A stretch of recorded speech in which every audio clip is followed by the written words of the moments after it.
Hi guys and welcome back to the channel Deepak Yadav Education. Welcome to the Daily Hindu News and Editorial Analysis of 15th of September 2024. तो guys आज है तारीख 15 सितंबर 2024 और है Sunday. देखेंगे आज के द हिंदू कंप्लीट न्यूज़पेपर को एनालाइज करेंगे। बट लेक्चर में आगे बढ़ने से पहले अगर आपको इस लेक्चर का पीडीएफ चाहिए तो क्या करना है, सबसे पहले डाउनलोड करना है टेलीग्राम, देन उसके बाद जाके सर्च बॉक्स में टाइप करना Deepak Yadav education UPSC. As you can see guys आपको ये वाला चैनल मिल जाएगा, इस पर क्लिक करना और जाकर इस चैनल को ज्वाइन कर लेना। यहाँ से आप डेली बेसिस पे इस लेक्चर के पीडीएफ को डाउनलोड कर पाओगे। नाउ हमेशा की तरह हम लोग अपने लेक्चर को एक मैप के क्वेश्चन के साथ स्टार्ट करेंगे। तो आज आप सभी को मैप में जाकर देखना है गल्फ ऑफ मैक्सिको को कहाँ पर है एग्जैक्टली लोकेटेड, इसको अच्छे से मैप में देखना। देन उसके बाद आकर नीचे कमेंट सेक्शन में टाइप करना, जिससे कि आप लोग इसको लंबे समय तक याद रख पाओगे। साथ ही साथ एक क्वेश्चन सॉल्व करेंगे जो कि यूपीएससी पैटर्न के ऊपर बेस्ड है। डेली बेसिस पे यहाँ पे हम एक प्रैक्टिस क्वेश्चन को भी सॉल्व करते हैं। क्वेश्चन क्या बोलता है, गंगावरम पोर्ट अभी रिसेंटली काफ़ी चर्चाओं में भी कवर किया गया था, तो ये कहाँ पे लोकेटेड है? Option number A Andhra Pradesh, B Karnataka, C Odisha या फिर डी महाराष्ट्र। तो उसका सही आंसर सभी को नीचे कमेंट सेक्शन में देना है। तो चलो शुभ आरंभ करते हैं और चलते हैं सबसे पहले थंबनेल वाले इंपॉर्टेंट आर्टिकल की तरफ। तो दोस्तों थंबनेल में जैसा कि मेंशन किया गया है एक पर्टिकुलर कंट्री के बारे में जो कि 700 से ज़्यादा जानवरों को मारने वाला है। वो देश कौन सा है? तो वो देश है दोस्तों नामीबिया, जो कि एक अफ्रीकन कंट्री है, जिसको लेकर रिसेंटली बहुत सारे आर्टिकल्स पब्लिश हुए थे इस सितंबर के महीने में। जैसे आज 15 तारीख हो चुकी है, तो इन 15 दिनों में लगभग 8 से 10 बार ये आर्टिकल दोस्तों कवर हो चुका है अलग अलग न्यूज़पेपर्स के अंदर में। आज इसको हम फाइनल तरीके से कवर करेंगे, लोकेशन वगैरह हर एक चीज़ बताऊंगा और कारण क्या है इतने सारे एनिमल्स को मारने का वही बताऊंगा। कारण जैसे आपको दिख रहा होगा कि भाई इतने सारे जानवरों को मारा जा रहा है फॉर दी मीट, क्योंकि वहाँ पे भुखमरी है, लगातार यहाँ पे सूखा पड़ने की वजह से प्रॉपर फूड प्रोडक्शन नहीं हो पाया है। उस वजह से जानवर को मार के उन्हीं का जो मीट है वो यहाँ पर ये लोग कंज्यूम करने वाले हैं। तो इसको लेकर 1 सितंबर को इंडियन एक्सप्रेस के एक्सप्लेनर सेक्शन पर एक बड़ा आर्टिकल पब्लिश हुआ था, जैसा आप यहाँ पर देख पाओगे। तो सोचोगे आप कि हाँ चर्चाएं तो बहुत दिनों से हो रही हैं, तो लेकिन हमने डिस्कशन नहीं किया था, आज हम डिस्कशन करेंगे। लेकिन दोस्तों यहाँ पे इसमें एक बड़ा अपडेट भी आ चुका है, इस वजह से मैं आपको पढ़ा रहा हूँ। और अपडेट यह आ चुका है कि नामीबिया के साथ साथ उसका एक और पड़ोसी देश है जिम्बाब्वे ने भी डिसाइड किया है कि 200 एलिफेंट्स को ये मारने वाले हैं, क्योंकि वहाँ पर भी फूड क्राइसिस हो गया है। उस वजह से एलिफेंट्स को मारकर जो मीट प्रोड्यूस होगा उसको ये कंज्यूम करेंगे। अब आप सोच रहे होंगे 200 एलिफेंट्स कुछ ज़्यादा बड़ा नंबर नहीं है ये। तो दोस्तों यहाँ पे अगर मैं आपको बताऊँ तो जिम्बाब्वे आज के समय पर दुनिया का second largest elephant population holder है। यहाँ पे दुनिया की कह सकते हैं दूसरे नंबर पर सबसे ज़्यादा संख्या है एलिफेंट्स की। तो वो यही सॉल्यूशन निकाल चुके हैं कि भाई यही एक उपाय हो सकता है कि जो सूखा पड़ा है, फूड प्रोडक्शन नहीं हो पा रहा है, तो जानवरों को मारो और मीट को प्रोड्यूस करके यहाँ पे उसी का कंजम्पशन करो। लेकिन सवाल यह है हालात कितने गंभीर हो चुके हैं। तो नामीबिया की सरकार ने जो डिसाइड किया है कि 723 जानवर को ये मारेंगे, जो प्लानिंग है, इस 723 जानवर में कौन कौन से जानवर हैं? 83 एलिफेंट्स को ये मारने वाले हैं। उसके अलावा जो भी इनके हाथ में आने वाला है, ज़ेब्रा, हॉर्सेस, सभी को यहाँ पर ये मार देंगे। रीज़न वही मैंने आपको बताया, यहाँ पे सूखा पड़ा है लंबे समय से और हंगर क्राइसिस चल रहे हैं, यानी भुखमरी चल रही है। ये जो कदम उठाया जा रहा है, ये कदम के पीछे का एक और रीज़न भी है। हुआ यह है कि जब ये सूखा पड़ रहा है, पानी की कमी हो चुकी है, वेजिटेशन प्रॉपर नहीं है, तो इधर से जानवर अपने लिए कुछ ना कुछ ढूंढ रहे हैं खाने के लिए, इंसान इधर से दूसरी तरफ से वो भी ढूंढ रहे हैं कुछ ना कुछ खाने के लिए। तो आपस में ये जानवर और इंसान आमने सामने भी आ जाते हैं, जिससे क्या हो रहा है, इन दोनों के बीच में संघर्ष शुरू हो जाता है, जिसको हम लोग बोलते हैं ह्यूमन वाइल्ड लाइफ कॉन्फ्लिक्ट। उस कॉन्फ्लिक्ट के दौरान भी यहाँ पर जो कह सकते हैं कई बार जो जानवर है वो इंसान को मार देता है, लेकिन फिर ज़्यादातर केसेस में इंसान अपने आप को बचाते बचाते जानवर को मार देता है। तो ये प्रॉब्लम्स बहुत ज़्यादा यहाँ पे बढ़ चुकी हैं। तो सरकार ने डिसाइड किया कि आप इधर उधर मत भागिए, रिसोर्सेज की कमी हो चुकी है, तो हम ही यहाँ पर जानवरों को मार के वो मीट आपको प्रोवाइड करवाएंगे। तो ये बेसिकली यहाँ पे नामीबिया की गवर्नमेंट का पूरी तरह से प्लान है। इस प्लान में आप देख पाएंगे तो नामीबिया ने यहाँ पे बोला है कि हमारे जो नियम कानून है उसके हिसाब से भी, यानी कि जो उनका लॉ है, उनका कॉन्स्टिट्यूशन भी अगर आप देख पाएंगे तो उसके हिसाब से भी नामीबिया बोलता है हम उसके अकॉर्डिंग ही चल रहे हैं। क्योंकि हमारे नियम ये बोलते हैं कि हमें नेचुरल रिसोर्सेज को यूज़ करना है for the benefit of Namibian citizens.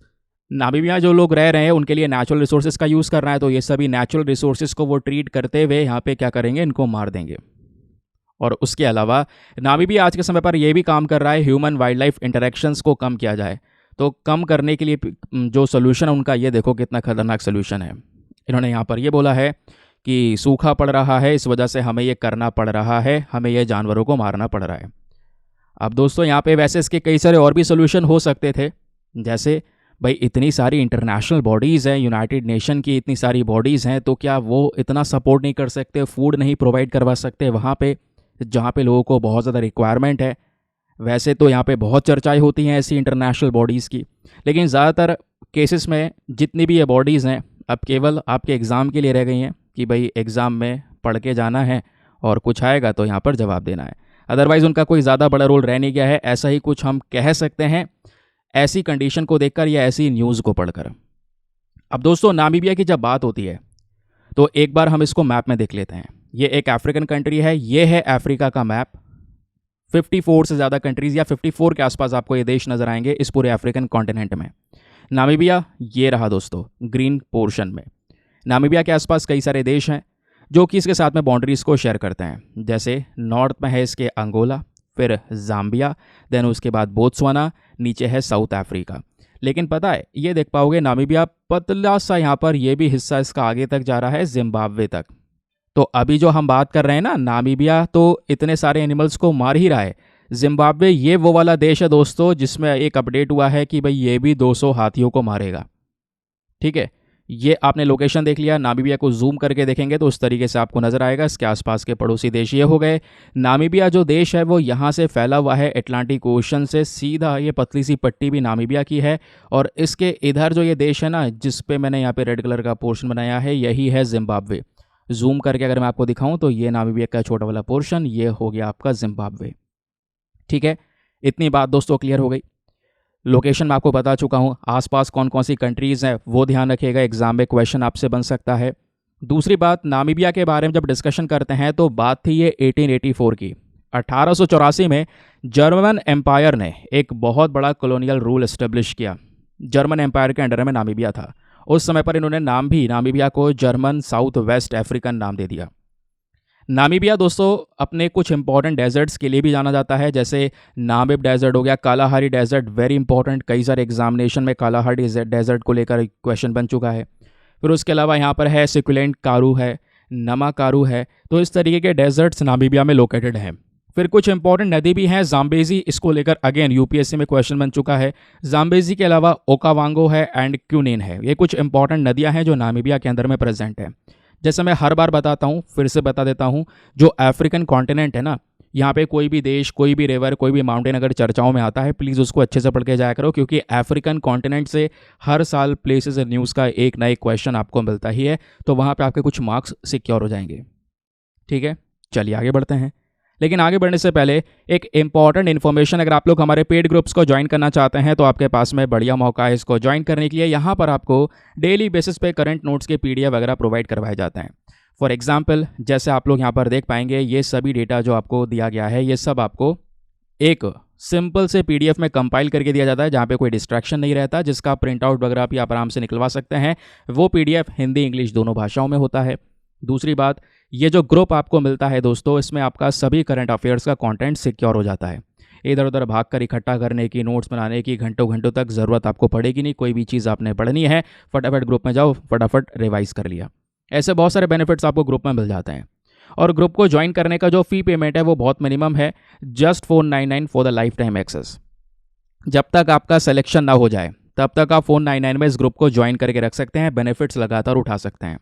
Group को ज्वाइन करने के लिए क्या करना है, व्हाट्सएप पर जाना, यहाँ पर आपको एक नंबर दिया गया है 8534873368। इस नंबर पर मैसेज करना कि I want to join this group. इस प्रकार का आप मैसेज कर दोगे तो वहाँ पर रिप्लाई मिलेगा, डेमो वीडियो का लिंक भी आपको मिलेगा। तो पहले डेमो वीडियो को अच्छे से देख लेना, अपने आप को सेटिस्फाई कर लेना, जब संतुष्ट हो जाओ तब जाके ये इन्वेस्टमेंट करना। ठीक है, बाकी यार एक काम ये ज़रूर कर दिया करो, वीडियो पे जो लाइक का बटन है उसको प्रेस कर दिया करो। 5000 लाइक्स का टारगेट है और 6 लाख सब्सक्राइबर्स का भी टारगेट है। तो उस 6 लाख सब्सक्राइबर्स तक आप पहुंचा सकते हैं बाय सब्सक्राइबिंग दिस चैनल। और इसमें आप लोगों के सपोर्ट की ज़रूरत है, ऑब्वियस ही बात है। तो चलिए आते हैं उसके बाद में अपने नेक्स्ट न्यूज़ आर्टिकल पर। आज संडे है, संडे में हमारे हिंदू न्यूज़पेपर के अंदर में आर्टिकल्स ज़्यादा नहीं होते हैं, लेकिन इम्पॉर्टेंट ज़रूर होते हैं। तो मैं कभी आपको ये रिकमेंड नहीं करूँगा कि संडे का न्यूज़पेपर छोड़ दिया करो, कभी नहीं बोलूँगा। जब पढ़ रहे हो यार, यूपीएससी के लिए प्रिपरेशन कर रहे हो, तो हर दिन पढ़ाई करनी पड़ेगी, कोई रेस्ट डेज नहीं है। हाँ, न्यूज़पेपर पढ़ लो, करंट अफेयर्स आपके, क्योंकि करंट अफेयर्स का मतलब क्या है, डेली जो न्यूज़ अपडेट हो रही है वो आपने पढ़ना है। हो सकता है संडे में कुछ रेलिवेंट टॉपिक पब्लिश हो जाए, वहीं से कोई क्वेश्चन आ जाए जो आपने पढ़ा नहीं है, हो गया काम। ठीक है, तो इस वजह से मैं हर डे पर यहाँ पे ये वीडियोस अपलोड करता हूँ, कभी इसका ऑफ नहीं रहता वीडियोस का, डेली बेसिस पे यहाँ पर ये मेरा काम है। एक हैबिट से डेवलप हो गया, तो मैं भी यहाँ पे पहले पढ़ता हूँ घंटों घंटों तक, फिर उसके बाद में रिसर्च करके इधर उधर से बैकग्राउंड डेटा, कभी विकीपीडिया, ब्रिटानिका, यहाँ सभी जगह से निकाला, उसको कंपाइल किया, पीपीटी रेडी की, देन उसके बाद में वीडियोज़ को रिकॉर्ड किया। तो मुझे भी समय लगता है, वो समय आपका बच जाता है इन वीडियोस को गो थ्रू करके, इसको समझ के, क्योंकि यहाँ पे आर्टिकल मिल गया, बैकग्राउंड डेटा मिल गया, नोट्स हाथों हाथ आपके प्रिपेयर हो गए। तो भाई जब वीडियो से फ़ायदा मिल रहा है तो उसका ज़्यादा से ज़्यादा फ़ायदा उठाओ, और डेली यहाँ पे अपने हैबिट में ऐड कर लो इन चीज़ों को, क्योंकि दोस्तों डेली हैबिट में ऐड कर लोगे तो अपने आप यहाँ पे आपकी कंसिस्टेंसी मेंटेन हो जाएगी। क्योंकि प्रॉब्लम यही है कि हम मोटिवेशन के ऊपर कई बार डिपेंडेंट हो जाते हैं। बट देखो, जब मैं रेगुलर काम कर रहा हूँ, रेगुलर मुझे पढ़ना है, मुझे पता है, चाहे कुछ भी हो, कैसा ही फेस्टिवल हो, कुछ भी हो जाए, पढ़ना है मुझे न्यूज़पेपर, कुछ चीज़ें और भी पढ़नी है तो पढ़ना है। तो अब मोटिवेशन कोई ज़रूरत ही नहीं, क्योंकि वो हैबिट बन गई है, कंसिस्टेंसी बन गई है, एक डिसिप्लिन लाइफ में यहाँ पर हो चुका है। तो वही चीज़ आपको भी करनी है, तो आपको मोटिवेशन की ज़रूरत पड़ेगी नहीं। मोटिवेशन जलेगा एकदम, और एकदम ठंडा हो जाएगा थोड़ी देर बाद, फिर वो काम में नहीं आएगा।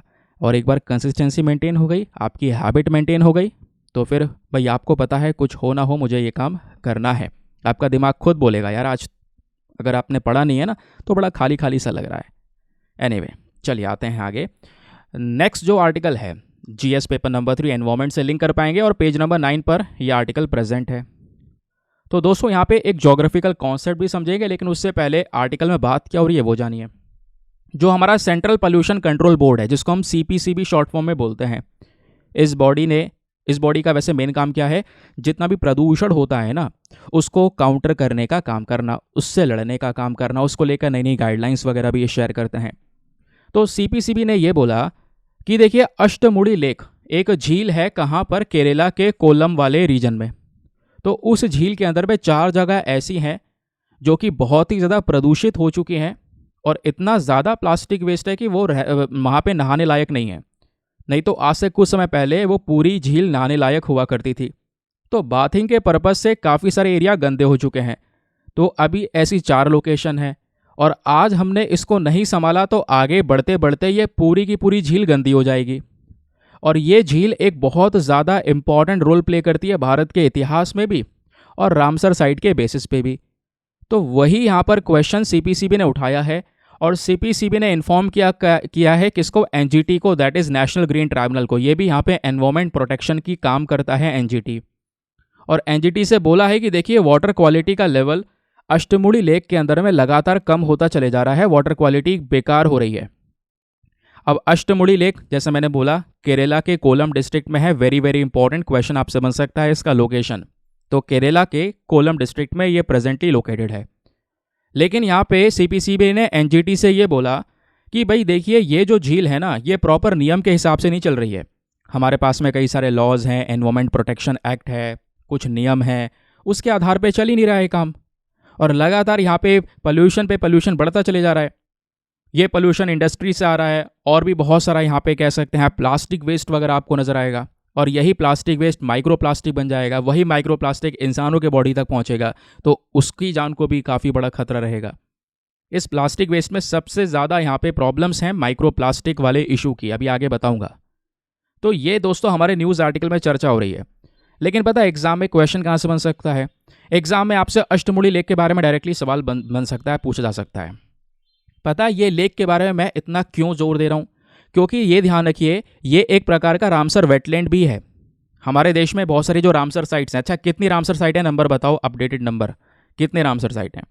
उसमें से एक रामसर वेटलैंड अष्टमुड़ी लेक भी है, जो केरला के कोल्लम डिस्ट्रिक्ट में है। अगर एग्जैक्टली मैप देखते हैं हम लोग, तो यह है इंडिया का मैप। यहाँ पर आप देख पाएंगे हमारा केरला, और केरला में अष्टमुड़ी लेक ये है। ठीक है, ये झील आपको देखने को मिल जाएगी, इधर अरेबियन सी आपको नज़र आएगा। समझ गए?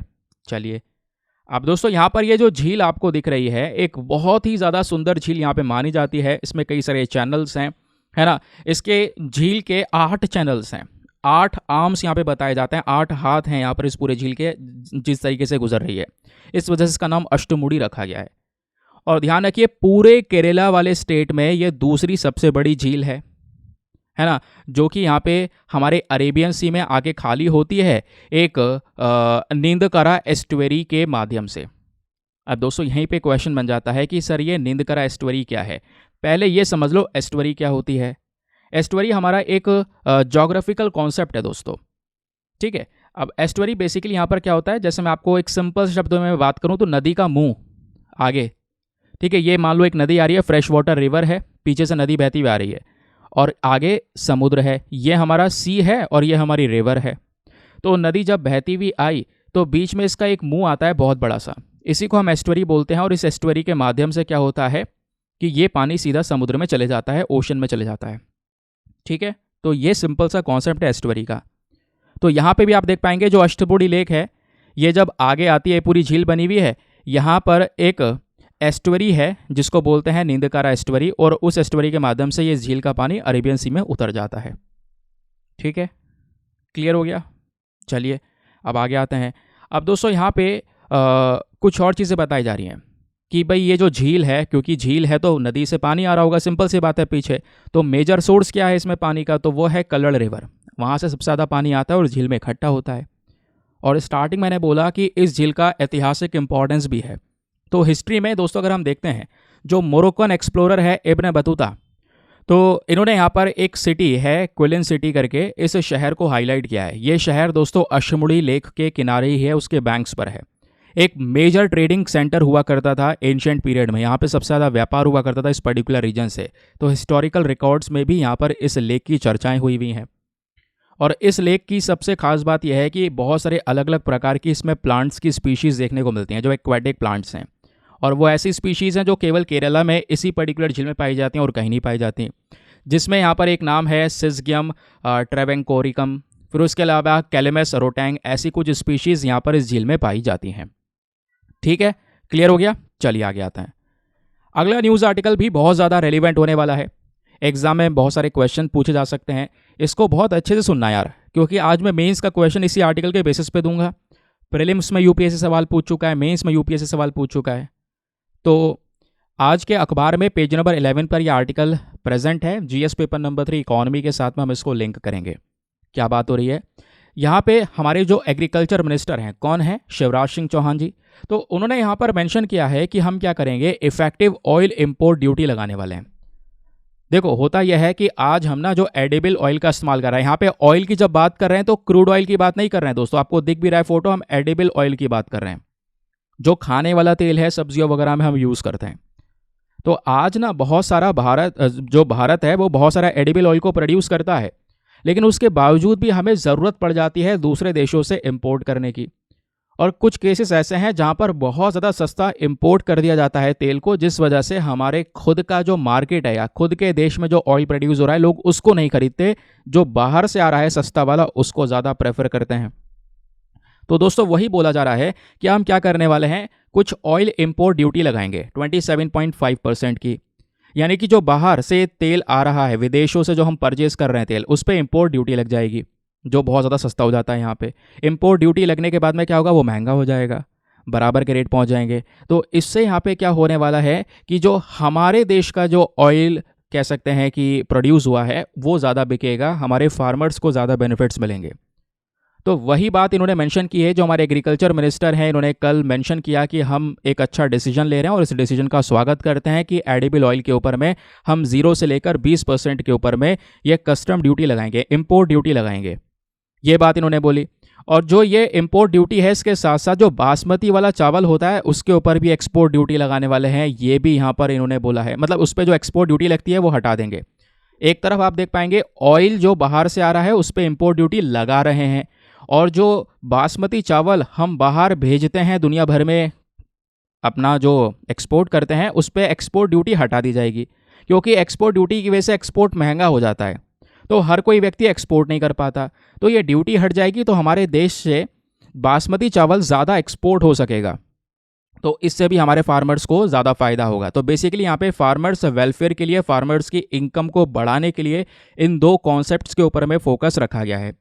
और यही फोकस रिसेंटली अनियन के ऊपर रखा गया था। जो प्याज है दोस्तों, उसके ऊपर भी यहाँ पे जो हम एक्सपोर्ट वगैरह करते हैं तो उस पर भी काफ़ी छूट दी गई ताकि उसके एक्सपोर्ट को थोड़ा सा इंक्रीज़ किया जा सके। तो ये यहाँ पे हमारा आर्टिकल है। अब देखिए, एग्जामिनेशन में बहुत सारी चीज़ें आपसे पूछी जा सकती हैं। क्या क्या पूछा जा सकता है? यहाँ पे आपसे पूछा जा सकता है एडिबल ऑयल का जो मार्केट है वो कहाँ पर स्टैंड करता है, क्योंकि हमारा जो मेन फोकस है ओवरऑल इस पर्टिकुलर आर्टिकल में वो है ऑयल इंपोर्ट की ड्यूटी के ऊपर में। अब ऐसा क्यों है दोस्तों, मैं आपको बताता हूँ। दोस्तों यहाँ पे इसलिए है क्योंकि भारत के अंदर में जो खाने वाला तेल हम इंपोर्ट करते हैं उसकी मात्रा इंपोर्ट की बहुत ज़्यादा है। अभी तक का एक बहुत बड़ा जो हाईएस्ट रिकॉर्ड है वो अक्टूबर 2023 तक अगर हम देखेंगे, ये डेटा मैं खुद solvent extraction association of India से लिया है, जहाँ पे बोला जा रहा है जो अक्टूबर 2023 था, लास्ट ईयर की बात हो रही है, 16.5 मिलियन टन्स के आसपास हम लोगों ने एक बड़ा रिकॉर्ड अचीव कर लिया था ये इंपोर्ट करने का। अब ये रिकॉर्ड हमारे लिए सही नहीं है क्योंकि हम बहुत सारा तेल इंपोर्ट ही कर रहे हैं। और अगर आप लास्ट 10 ईयर्स को देखेंगे तो पिछले 10 सालों में भारत का ये खाने वाला तेल इंपोर्ट जो है वो लगातार बढ़ा है।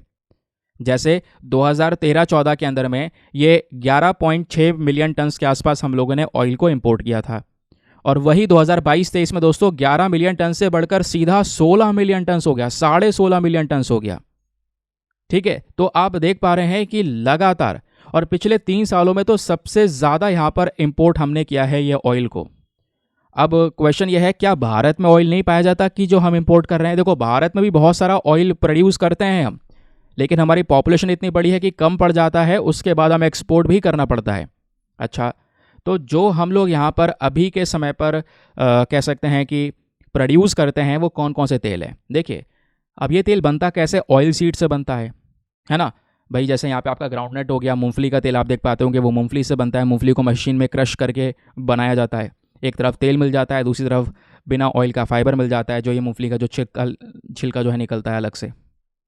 फिर ऐसे यहाँ पर तिल का तेल हो गया, है ना। उसके अलावा सोयाबीन जो है ये ऑयल सीड्स हैं आपकी सारी, है ना। सरसों हो गया, ये सब बीज होते हैं, इन बीज को डाल के इनमें से ऑयल निकाला जाता है।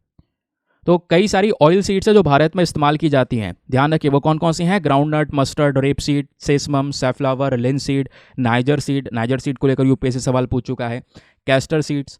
ये कुछ यहाँ पे ट्रेडिशनली यानी लंबे समय से हम यहाँ पर इन ऑयल सीड्स का यूज़ कर रहे हैं। और इंडिया के कई सारे भागों में दोस्तों इन ऑयल सीड्स को उगाया जाता है, लेकिन हमारे यहाँ पे जो कंजम्पशन है वो थोड़ा सा डिफरेंशिएट करता है रीजन वाइज। कहने का मतलब है कि जो हमारे साउथ वाले पोर्शन में, यानी कि अगर हम सदर्न रीजन में देखें, साउथ और वेस्ट वाला पोर्शन अगर दूसरी साइड में हम देखें, तो यहाँ पे सबसे ज़्यादा जो आपका ऑयल है वो ग्राउंडनट ऑयल यानी कि मूंगफली का तेल सबसे ज़्यादा लोग प्रेफर करते हैं। लेकिन ऊपर नॉर्थ वाला हिस्सा अगर हम देखें या नॉर्थ ईस्ट वाला हिस्सा देखें तो यहाँ पे लोग मस्टर्ड यानी कि सरसों का तेल ज़्यादा प्रेफर करते हैं, ऐसा हमारी कुछ रिपोर्ट्स का कहना है। लेकिन अब यहीं पर एक और क्वेश्चन आता है कि सर ये जो खाने वाला तेल है हम इसको इंपोर्ट कर रहे हैं, और ये जो सेक्टर है इसमें हम यहाँ पर अपना प्रोडक्शन भी करते हैं, हमारे देश में उगाया भी जाता है, तो आखिरकार हमारे इस पर्टिकुलर सेक्टर में क्या क्या चुनौतियाँ हैं, क्या क्या दिक्कतें हैं जिसकी वजह से ये प्रॉब्लम्स हो रही हैं? तो पहली दिक्कत है दोस्तों वही रिलायंस ऑन इम्पोर्ट्स। इंडिया अभी भी बहुत भारी तरीके से निर्भर है दूसरे देशों के ऊपर में इस ऑयल को परचेज करने में। भले ही सरकार ने बहुत सारे एफर्ट्स लगाए, हम लगातार कोशिश कर रहे हैं कि ये जो एडिबल ऑयल है इसकी निर्भरता दुनिया भर के ऊपर में हम ख़त्म करें, खुद अपने देश में ज़्यादा से ज़्यादा प्रोड्यूस करें, लेकिन इसमें अभी बहुत समय लगेगा। रिपोर्ट्स ये बोलती हैं कि इंडिया को अभी 2030-31 तक लगातार तेल इंपोर्ट करना पड़ेगा, 72 लाख टन्स के आसपास एडिबल ऑयल इंपोर्ट करना पड़ेगा, 70,000 करोड़ रुपए खर्च करने पड़ेंगे, तब जाके हमारी रिक्वायरमेंट्स पूरी होंगी। नहीं तो फिर हमें अपना मार्केट ग्रो करना है तो उसके लिए बहुत सारी चीज़ें करनी होंगी, आगे मैं आपको बताऊंगा ना। एक और सवाल आपके दिमाग में आएगा, भाई इतनी ज़्यादा निर्भरता आखिरकार ऐसा क्यों? इंडिया इतना ज़्यादा डिपेंडेंट कैसे हो गया इंपोर्ट्स के ऊपर में? उसके पीछे का रीज़न यह है दोस्तों, जो हमारे देश में सोयाबीन वगैरह जो ग्रो किया जाता है या सरसों ग्रो की जाती है, ग्राउंडनट ऑयल वगैरह बनाया जाता है, ये सब चीज़ें बनने के बाद भी हमारे देश की केवल 40% ज़रूरत पूरी हो पाती है तेल की। तो ये जो ऑयल सीड्स की प्रोडक्टिविटी है हमारे देश में वो बहुत कम है, कहने का मतलब है कारण क्या है, जब हम प्रोड्यूस कर रहे हैं देश में तब भी इंपोर्ट करने पड़ रहा है। उसके पीछे का रीज़न कि भाई जो हम प्रोडक्शन कर रहे हैं, ऑयल सीड्स को ग्रो कर रहे हैं खेतों में, उसका प्रोडक्टिविटी ही कम है। 1 हेक्टेयर की ज़मीन के बेसिस पे हम बहुत ही ज़्यादा कम प्रोडक्शन कर रहे हैं। उसके पीछे का रीज़न हमारे पास में अच्छी टेक्नोलॉजी नहीं है, मॉडर्नाइज कॉन्सेप्ट्स नहीं है, तो उस वजह से मेहनत कर रहे हैं लेकिन उतना फल नहीं मिल पा रहा है। इस वजह से जो ज़रूरत कम पड़ जाती है फिर वो हमें बाहर से मंगाना पड़ता है।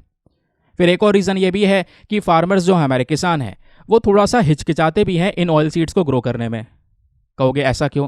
क्योंकि ऑलरेडी बाहर से इंपोर्ट हो रहा है, बाहर से जो इंपोर्ट हो रहा है वह सस्ता इंपोर्ट हो रहा है, मार्केट में सस्ता बिक रहा है। तो फार्मर सोचते हैं यार हम इतना मेहनत करके उगाएंगे तो उस सस्ते वाले इंपोर्ट के सामने हमारा टिक पाएगा या नहीं टिक पाएगा। नहीं तो फिर अगर हमारा ऑयल सीड नहीं टिक पाया तो हमें बहुत ज़्यादा लॉस हो जाएगा, घाटा हो जाएगा। तो इस वजह से भी यहाँ पर जो फार्मर्स हैं वो चिंतित रहते हैं और ये ऑयल सीड्स को ज़्यादा प्रायोरिटी देते नहीं हैं। तो यहाँ पर ये है एक बड़ी प्रॉब्लम। इसी वजह से तो क्या जा रहा है, क्या किया जा रहा है, इंपोर्ट के ऊपर ड्यूटी लगा दी जा रही है। सरकार यही तो कर रही है। क्या कर रही है? अभी मैंने आपको आर्टिकल में पढ़ाया कि इंपोर्ट्स को थोड़ा सा महंगा कर दिया जाएगा, जिससे इंपोर्ट वाला प्रोडक्ट महंगा हो जाएगा। फार्मर्स को यहाँ पर एक मोटिवेशन मिलेगा, वो ज़्यादा उगाएंगे, वो एंकरेज होंगे इन चीज़ों को थोड़ा सा और ज़्यादा वैल्यू देने में। समझ गए? लेकिन अभी भी दोस्तों एक बात और समझिए, अभी भी हमारा एडिबल ऑयल जो सेक्टर है वो और भी कई सारी दिक्कतें फेस कर रहा है। जैसे हमारे पास में अच्छा इंफ्रास्ट्रक्चर नहीं है, अच्छी क्वालिटी के सीड्स हम प्रोड्यूस नहीं कर रहे हैं, तो उसी जैसा क्वालिटी है उसी के हिसाब से हमको तेल मिल पा रहा है तो कम मिल पा रहा है। दूसरा, हमारे पास में लैंड अवेलेबिलिटी कम है ना। जो ज़मीन है जिसके ऊपर में ये ऑयल सीड्स को उगाया जाता है, ऐसी ज़मीनें कम है। हमारे फार्मर्स को ज़्यादा सपोर्ट मिलता नहीं है, ज़्यादा कोई प्लानिंग नहीं है इसको लेकर, ये एक बड़ा इशू है। फिर सबसे बड़ा इशू यह है कि अगर वो प्रोड्यूस कर लेते हैं तो स्टोरेज और डिस्ट्रीब्यूशन की दिक्कत है, क्योंकि भाई वो ऑयल सीड्स को रखने की जगह नहीं है, गोदाम नहीं है, प्रॉपर सप्लाई चेन इनएफिशिएंसी है, जहाँ पे हम प्रॉपरली जो फसल की कटाई हो गई है उसके बाद कंज्यूमर तक पहुँचा सकें, वैसा कोई ट्रांसपोर्टेशन के जो फैसिलिटीज़ होती हैं वो हमारे पास नहीं है। फिर उसके अलावा एक प्रॉपर सरकारी प्रोक्योरमेंट पॉलिसी नहीं है। अगर गवर्नमेंट यहाँ पे सपोर्ट करे, गवर्नमेंट बोल दे कि भाई यहाँ पर हम एमएसपी पे लेने वाले हैं, तो एक अच्छी एमएसपी डिसाइड कर दी जाए हर साल कि भाई यहाँ पर अगर ये ऑयल सीड फार्मर्स हैं जो ये ऑयल सीड्स को प्रोड्यूस कर रहे हैं तो उनको हम इतने एमएसपी पे उनका जो ऑयल सीड उसको परचेज कर लेंगे। तो अगर ऐसा कुछ होगा तो फार्मर्स इसको प्रोड्यूस करेंगे, जैसे गेहूँ चावल को प्रोड्यूस कर रहे हैं आप, उस पर एमएसपी दे रहे हैं। तो इससे यहाँ पर क्या होगा, फार्मर्स की नेट इनकम बढ़ेगी और यहाँ पे ऑयल का प्रोडक्शन हमारे देश में इंक्रीज हो रहा होगा। तो सवाल यह है कि क्या कुछ भी नहीं किया गवर्नमेंट ने? नहीं, गवर्नमेंट ने कई सारे एफर्ट्स लगाए हैं दोस्तों पिछले कुछ समय में। तो खासकर जैसे पाम ऑयल की जब बात करते हैं ना, तो पाम ऑयल को लेकर तो पूरा नेशनल मिशन शुरू कर दिया, national mission on edible oil. Specially palm oil को हम ग्रो कर रहे हैं, ये मिशन लॉन्च किया गया था 2021-22 में। यहाँ पे मेन पर्पज़ है कि हमारा जो नॉर्थ ईस्टर्न रीजन है, अंडमान निकोबार आइलैंड से, यहाँ पे सबसे ज़्यादा ऑयल का प्रोडक्शन कर सकें हम। इतना ही नहीं, फिर उसके बाद यहाँ पर एक और इनिशिएटिव है, Indian oil seed produce export promotion council. इस बॉडी को 1956 में बनाया था। इसका भी मेन पर्पज़ यही था कि भारत के जो ट्रेड है ऑयल सीड्स को, वेजिटेबल ऑयल को लेकर, उसको हम ज़्यादा से ज़्यादा कर सकें। फिर एक और बॉडी है, directorate of oil seeds development, DoD. इसको 1942 में बनाया गया था। इस बॉडी की भी मेन रिस्पॉन्सिबिलिटी है कि जो भाई ऑयल सीड्स हैं इसके डेवलपमेंटल प्रोग्राम्स को यहाँ पे चलाया जा सके, और भी यहाँ पे जो कई सारे स्टेट्स हैं वहाँ पे इसके प्रमोशन को लेकर फोकस किया जा सके। फिर ऑयल पाम मिल्स को सेटअप करने का एक टारगेट हुआ। ऐसे कई सारे गवर्नमेंट ने एफर्ट्स यहाँ पे लगाए हैं, बट यहाँ पे हमें और भी ज़्यादा एक्स्ट्रा एफर्ट्स लगाने की ज़रूरत है, तभी ऑयल सीड्स वाले मार्केट में हम कुछ अच्छा कर पाएंगे। तो दोस्तों यहाँ पर इस चीज़ को ध्यान रखिएगा। एग्जाम में देखो यूपीएससी ने 2018 में एक क्वेश्चन पूछा, इंटरेस्टिंग सा क्वेश्चन है। यहाँ पे 2 स्टेटमेंट्स दिए गए, खुद से सॉल्व करने की कोशिश करना, वैसे तो आंसर दे ही रखा है। तो 2 स्टेटमेंट है, बताना है कौन सा सही है। पहला स्टेटमेंट बोलता है कि जो इम्पोर्टेड एडिबल ऑयल है, जो हम यहाँ पर इम्पोर्ट कर रहे हैं एडिबल ऑयल्स को, उसकी जो क्वांटिटी है वो डोमेस्टिक एडिबल ऑयल से ज़्यादा है पिछले 5 सालों में। यानी जितना हम प्रोड्यूस कर रहे हैं उससे ज़्यादा तो हम इम्पोर्ट कर रहे हैं। पहला स्टेटमेंट तो ये बोलता है, सिंपल सी बात है। दूसरा स्टेटमेंट बोलता है कि जो गवर्नमेंट है वो किसी भी प्रकार की कस्टम ड्यूटी नहीं लगाती इन इम्पोर्टेड एडिबल ऑयल्स के ऊपर में, चाहे वो कोई ऐसा स्पेशल केस भी हो। तो ऐसा कुछ नहीं है, सरकार ये कस्टम ड्यूटी लगा सकती है, अभी लगाया भी है, अभी इसी वजह से आर्टिकल डिस्कस कर रहे हैं। तो यहाँ पे तो भैया स्टेटमेंट 2 तो सीधा सीधा गलत हो गया, बट पहला सही है, क्योंकि अभी मैंने आपको बताया कि 40% रिक्वायरमेंट हमारे देश से पूरी हो रही है, बाकी की जो रिक्वायरमेंट है वो हम बाहर से तेल को इम्पोर्ट करके पूरा कर रहे हैं। तो पहला स्टेटमेंट सही है, बाकी यहाँ पर दूसरा गलत है। Option number A1 only is the correct answer. ऐसा क्वेश्चन बन गया। अब दोस्तों, अब आपका काम है, एक मेंस का क्वेश्चन मैं आपको दे रहा हूँ, उसको अटेम्प्ट करना, उसका बेहतरीन सा आंसर लिखना। क्वेश्चन यह है कि आखिरकार वो कौन कौन से फैक्टर्स हैं जिसकी वजह से जो इंडिया है वो आज के समय पर बहुत ज़्यादा डिपेंडेंट हो चुका है इम्पोर्टेड एडिबल ऑयल्स के ऊपर में, और हम अपने डोमेस्टिक डिमांड्स को पूरा कर रहे हैं बाहर से मंगा कर, और इंटरनल प्रोडक्शन आज के समय पर इतना ज़्यादा हो नहीं पा रहा है। तो इसके पीछे के कारण क्या है, फैक्टर्स क्या है, वो आपने समझाना है। एक बार हिंदी में रीड कर देता हूँ ताकि हिंदी माध्यम वाले एस्पिरेंट भी अच्छे से पढ़कर एक बढ़िया सा आंसर लिख सकें। क्वेश्चन यहाँ पर यह है, वे कौन से कारक हैं जो भारत को आंतरिक उत्पादन के माध्यम से घरेलू मांग को पूरा करने के बजाय आयातित खाद्य तेलों पर काफ़ी निर्भर करते हैं, ये आपने बताना है। 15 मार्क्स का क्वेश्चन है, और आंसर लिखने के बाद में कहाँ पे सबमिट करना है, टेलीग्राम पर जाना, वहाँ पे जाके सर्च बॉक्स में लिखना दीपक यादव एजुकेशन मेंस ग्रुप। जैसे ही आप फुल फॉर्म लिखोगे मेरा टेलीग्राम चैनल मिलेगा, जहाँ पे ऑलरेडी 78,000 से ज़्यादा लोग जुड़ चुके हैं। आप भी जुड़कर अपने आंसर्स को लिखकर वहाँ पे सबमिट कर सकते हैं। अपने आंसर को जब आप सबमिट करोगे तो साथ ही साथ में एक छोटा सा काम और करना, एटलीस्ट सभी लोग को 2-2 आंसर्स रिव्यू करने हैं। जब आप सभी लोग 2-2 आंसर्स को रिव्यू करेंगे तो बहुत सारे फ़ायदे होंगे आपको भी और सामने वाले को भी। आपको कुछ इंपॉर्टेंट पॉइंट्स मिलेंगे जो आप अपने नोट्स में इंक्लूड कर सकते हैं। सामने वाले के आंसर में अगर कोई मिस्टेक होती है तो आप उनको बता सकते हैं कि यहाँ पर इंप्रूवमेंट की आवश्यकता है। इस प्रकार से कोऑपरेटिव वे में वो पूरा का पूरा ग्रुप काम करता है। ठीक है, मज़ा आ रहा है सेशन में। चलिए अगले न्यूज़ आर्टिकल पर आते हैं। अब दोस्तों यहाँ पे एक खबर हमारी पीआईबी की है। अब गवर्नमेंट सोर्स है, बहुत इंपॉर्टेंट है, मिनिस्ट्री ऑफ डिफेंस से सीधा डेटा आया है। जीएस पेपर नंबर 3 डिफेंस के पॉइंट ऑफ व्यू से लिंक भी करेंगे। तो भारत और फ्रांस के बीच में एक अभ्यास हो रहा है, एक नेवल एक्सरसाइज वरुण, जिसकी यहाँ पर चर्चाएं हो रही हैं। तो दोस्तों क्या है एक्सरसाइज वरुण, क्वेश्चन बन सकता है। जैसे एक्सरसाइज मित्र शक्ति को लेकर सवाल पूछ चुका है UPSC. Hand to hand exercise, hand in hand exercise है, कुछ ऐसे अभ्यास है, उसको लेकर भी सवाल बन चुका है। तो ऐसे क्वेश्चंस आते हैं, और केवल यूपीएससी में नहीं, बहुत सारे एग्जामिनेशंस में। तो जब बात करते हैं हम एक्सरसाइज वरुण की, तो दोस्तों हाल ही में जो इंडिया और फ्रांस के बीच का ये नेवल एक्सरसाइज वरुण, इसका जो 22वां एडिशन है वो होता है मेडिटेरेनियन सी में। कहाँ पर? मेडिटेरेनियन सी में। ये वो मेडिटेरेनियन सी देखने को मिलेगा जिसके आसपास कई सारे देश हैं। ये रहा हमारा फ्रांस। ठीक है, तो भारत और फ्रांस के बीच में यह अभ्यास होता है, ध्यान रखिए। इस अभ्यास के अंदर में भारत की साइड से पहुंचा हमारा नेवल शिप तबर, उसके अलावा हमारा एक शिप बॉर्न हेलीकॉप्टर और LRMR एयरक्राफ्ट, P-8I, ये सारी चीज़ें भारत की साइड से गईं। और फ्रांस की साइड से क्या क्या आया? फ्रांस की submarine, aircraft, fighters, dolphin helicopters, ये सब चीज़ें दोस्तों फ्रांस ने भेजे।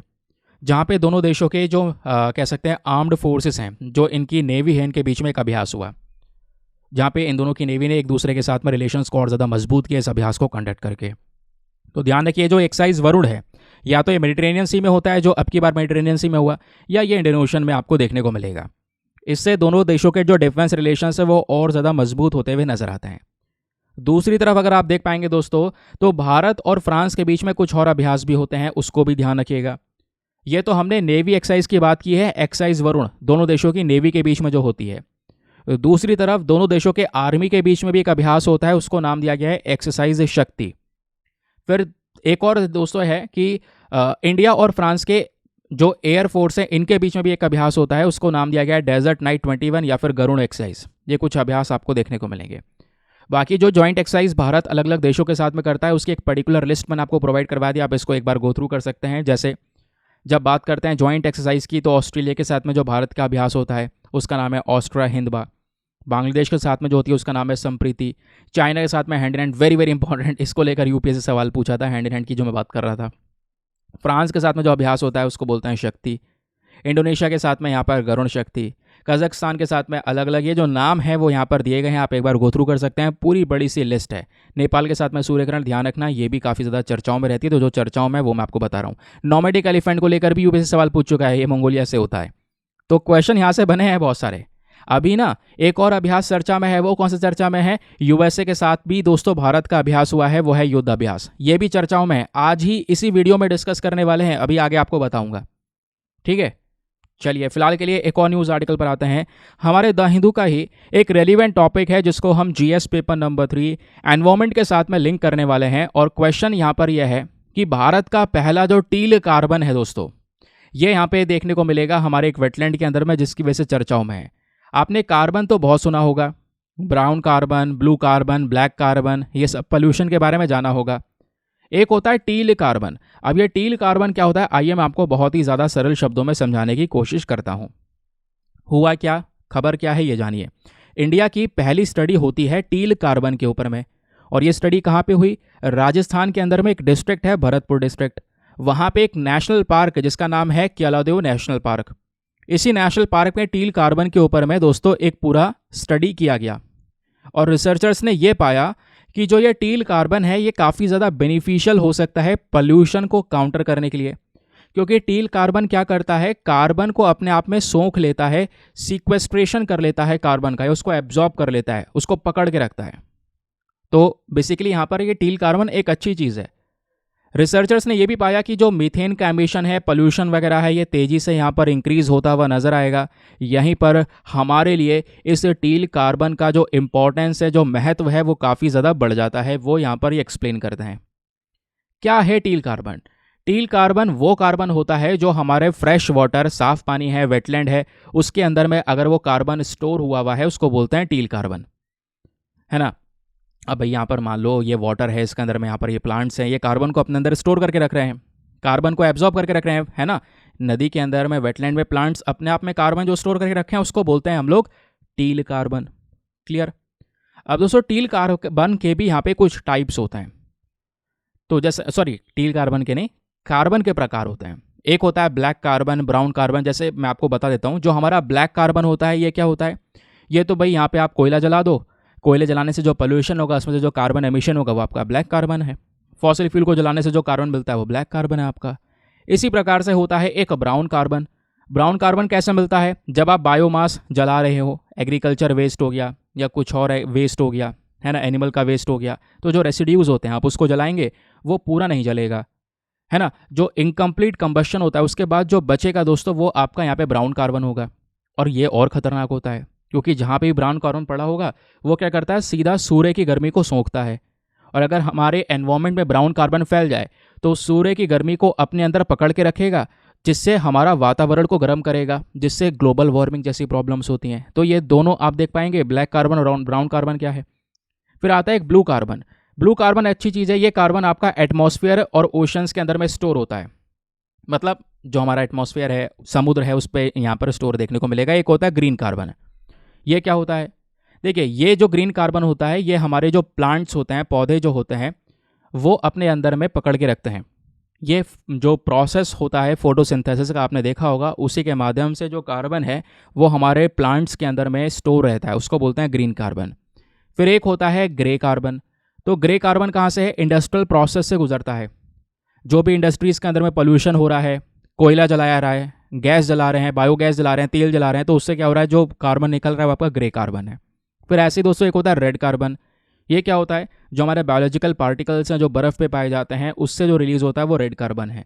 तो ये अलग अलग प्रकार हैं कार्बन के। इसमें नया प्रकार जोड़ दो, पहली बार स्टडी हुई है इंडिया में, वो है टील कार्बन को लेकर। तो टील कार्बन, जैसे मैंने आपको बताया, जो हमारा साफ पानी होता है उसके अंदर में स्टोर हुआ हुआ कार्बन है टील कार्बन, वहाँ का जो वेजिटेशन वगैरह है स्पेशली। तो इसका जो रोल है टील कार्बन का हमारे इकोसिस्टम में, अगर आप देखेंगे तो बहुत ज़्यादा इंपॉर्टेंट है। जैसे ब्लैक और ब्राउन कार्बन है, ये दोनों गंदे हैं, कहने का मतलब है बहुत ज़्यादा पोल्यूटेड हैं, इसकी वजह से गर्मी बढ़ रही है, क्लाइमेट चेंज बढ़ रही है। लेकिन टील कार्बन की वजह नहीं है। टील कार्बन फोकस करता है कार्बन को एब्जॉर्ब करने में। जो हमारा वेटलैंड इकोसिस्टम है, जिसमें पीटलैंड वगैरह भी होते हैं, पीटलैंड आपने देखे हैं ना, मैं फ़ोटो नहीं लेके आ पाया, आप सर्च कर सकते हैं। तो ऐसे वो वेटलैंड्स हैं जहाँ पे कार्बन बहुत ज़्यादा स्टोर रहता है अपने अंदर, वो कार्बन को पकड़ के रखता है। अब क्वेश्चन यह है कि कार्बन को पकड़ के रखता है, मतलब टील कार्बन हमारे क्लाइमेट चेंज के अंदर में बुरा नहीं, अच्छा प्रभाव डालता है ना। हाँ, ये सही सोच रहे हैं आप, क्योंकि टील कार्बन से होता यह है कि हमारा क्लाइमेट चेंज में पोल्यूशन कंट्रोल होगा, क्योंकि यहाँ पे जो कार्बन रिलीज होगा दोस्तों, वो कार्बन स्टोर हो जाएगा। हमारे फ्रेश वाटर के अंदर जो कार्बन है वो यहाँ पे जो पकड़ के रखा हुआ है, जो कार्बन उसमें प्रेजेंट है, एब्जॉर्ब हुआ है, तो उसी को हम लोग बोलते हैं टील कार्बन। इससे क्या होगा, जो कार्बन है ज़्यादा गर्मी पैदा नहीं करेगा, कार्बन को तो यहाँ पे कंट्रोल कर रहा है ना ये टील कार्बन। तो टील कार्बन इकोसिस्टम एक रेलिवेंट रोल प्ले करता है और गर्मी को रोकने का काम करेगा। फिर ये कहाँ कहाँ पे पाए जाते हैं? तो टील कार्बन्स आपके पीटलैंड्स में पाए जाते हैं। पीटलैंड्स का फोटो आप जगह पे देख सकते हैं, है ना, मिट्टी के फॉर्म में आपको देखने को मिलेगा, उसमें कार्बन प्रेजेंट होता है। फ्रेश वाटर स्वाम्प हो गया, नेचुरल फ्रेश वाटर मार्शेस हो गए, बहुत सारे प्लांट्स आपको देखने को मिल जाएंगे पानी के अंदर में, वो भी कार्बन को स्टोर करके रखते हैं, है ना। तो वो भी कॉन्ट्रीब्यूटर्स हैं ग्लोबल कार्बन सीक्वेस्ट्रेशन में, यानी कि कार्बन को अपने अंदर स्टोर करने में सक्षम है। लेकिन पता है, अगर यही यहाँ पर प्लांट्स को जो वाटर के अंदर में पाए जा रहे हैं इनको ख़त्म कर दिया जाए तो क्या होगा, इससे प्रदूषण और बढ़ेगा। तो कहने का मतलब यह है कि जो टील कार्बन वाली जैसी चीज़ है ना, ये आज के समय पर खतरे में भी है, क्योंकि लगातार पोल्यूशन बढ़ेगा। इंडस्ट्री का सारा पोल्यूशन पानी में जा रहा है, तो पानी में प्रदूषण और ज़्यादा बढ़ जाएगा, और उस प्रदूषण की वजह से उस एनवायरनमेंट के अंदर में, यानी कि उसी मैरीन एनवायरनमेंट के अंदर में जो चेंजेस है वो बहुत ज़्यादा हो जाएंगे।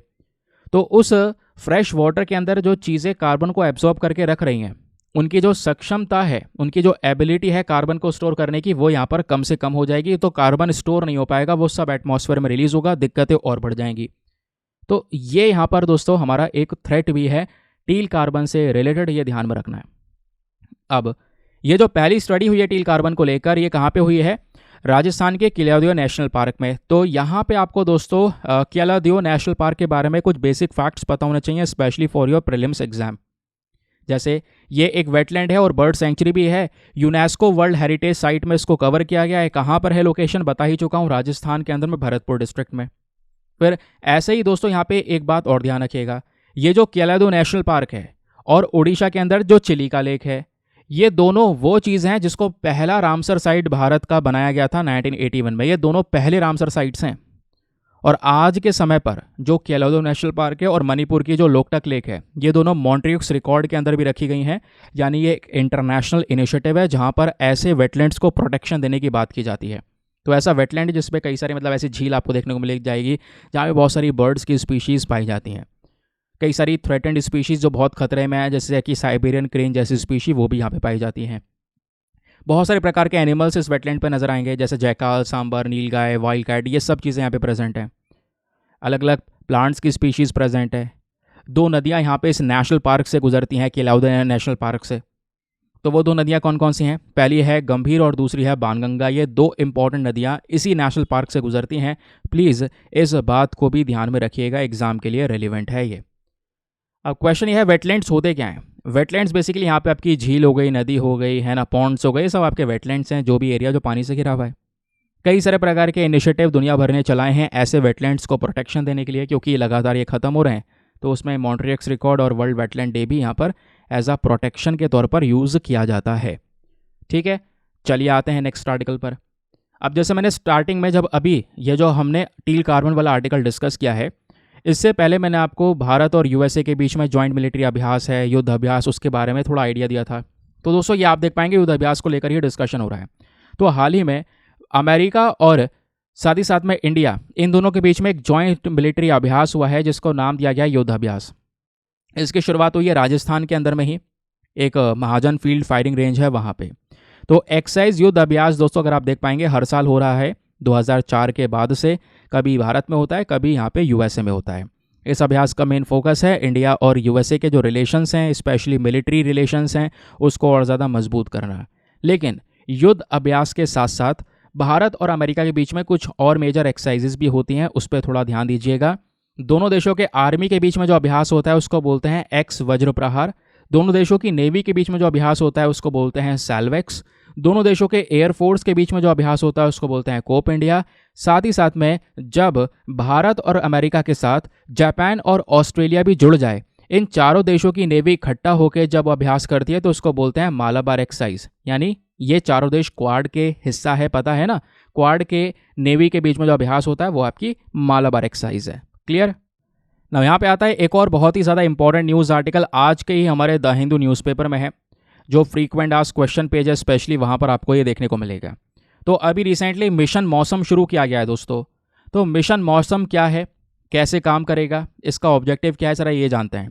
हुआ एक्चुअली में ये तारीख है 11 सितंबर की, आज 15 सितंबर है। तो आज से 4 दिन पहले हमारे कैबिनेट ने 2000 करोड़ रुपए का एक प्रोग्राम को क्लियरेंस दिया और उस प्रोग्राम को नाम दिया गया मिशन मौसम।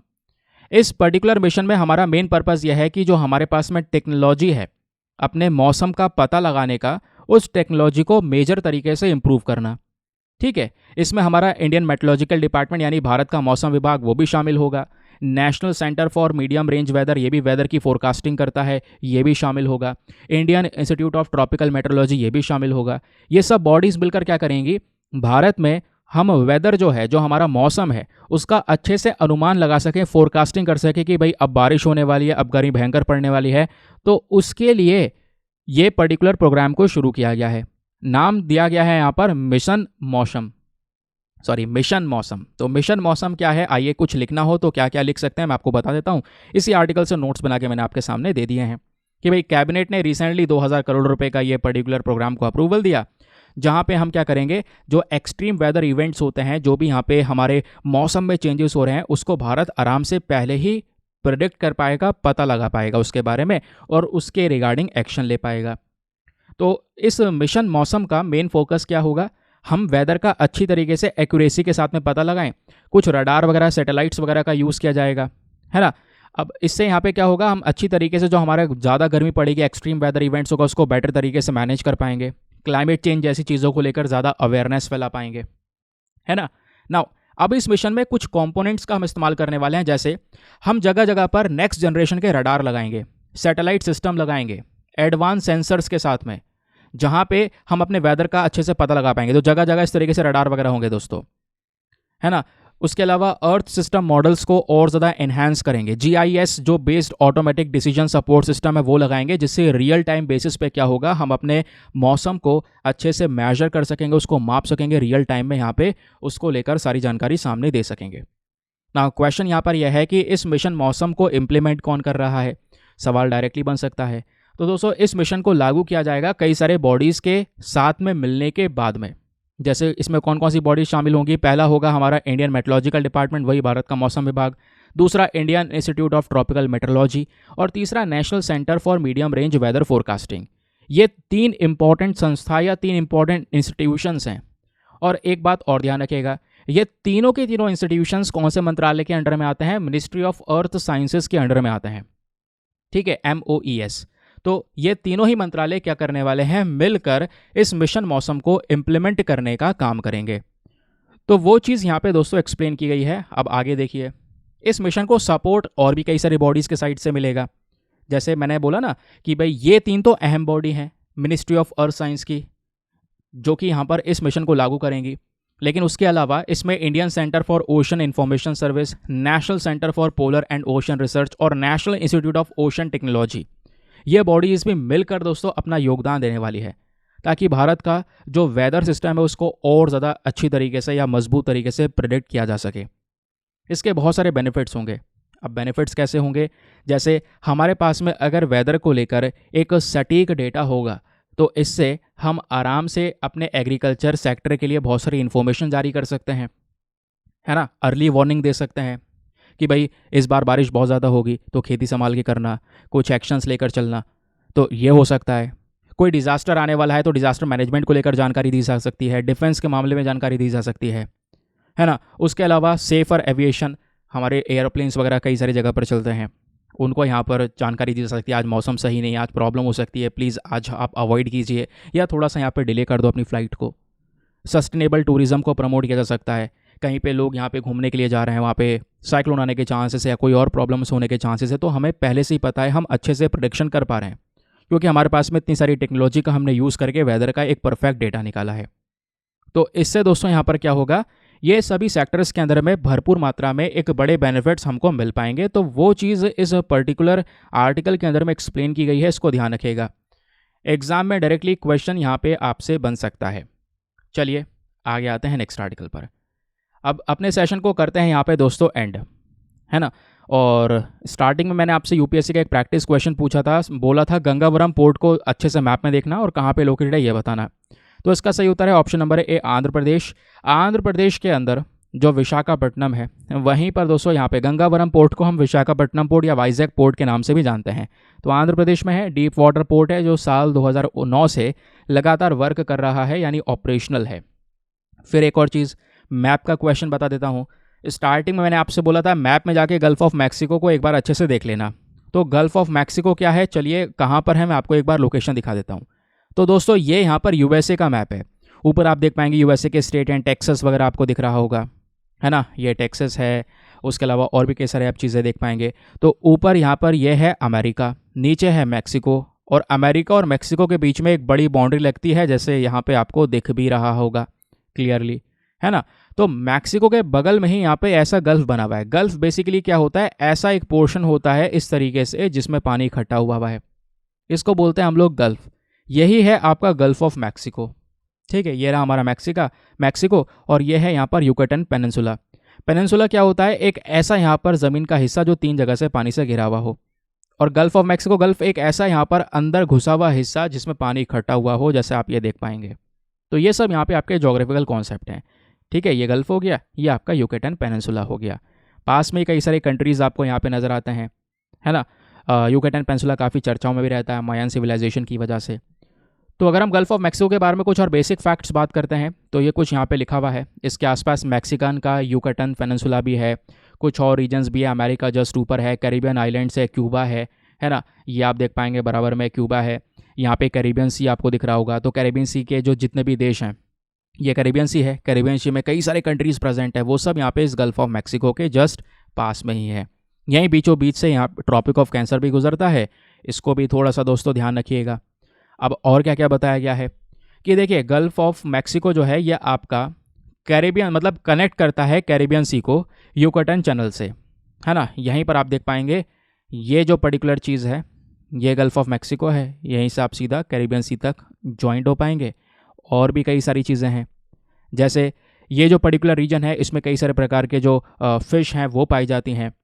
और उसके अलावा ये जो वाटर बॉडी है बहुत ही ज़्यादा पुरानी वाटर बॉडी है अर्थ के ऊपर में, ये यहाँ पर मेंशन किया गया है। लंबे समय से यहाँ पर गल्फ ऑफ मैक्सिको की चर्चाएं होती हैं, और कई बार यहाँ पे गल्फ ऑफ मैक्सिको को हम लोग मेडिटेरेनियन ऑफ द अमेरिकाज बोल देते हैं। तो क्वेश्चन आपसे बन सकता है कि मेडिटेरेनियन ऑफ द अमेरिका क्या कहलाता है। वो गल्फ ऑफ मैक्सिको ही है, इसको एक दूसरे नाम से भी हम लोग जानते हैं, ठीक है ना। चलिए दोस्तों, इसी के साथ में करते हैं अपने सेशन को समाप्त, और मिलते हैं आप लोगों से अगले वीडियो में। आज के लिए bye bye, have a nice day, thank you and जय हिंद।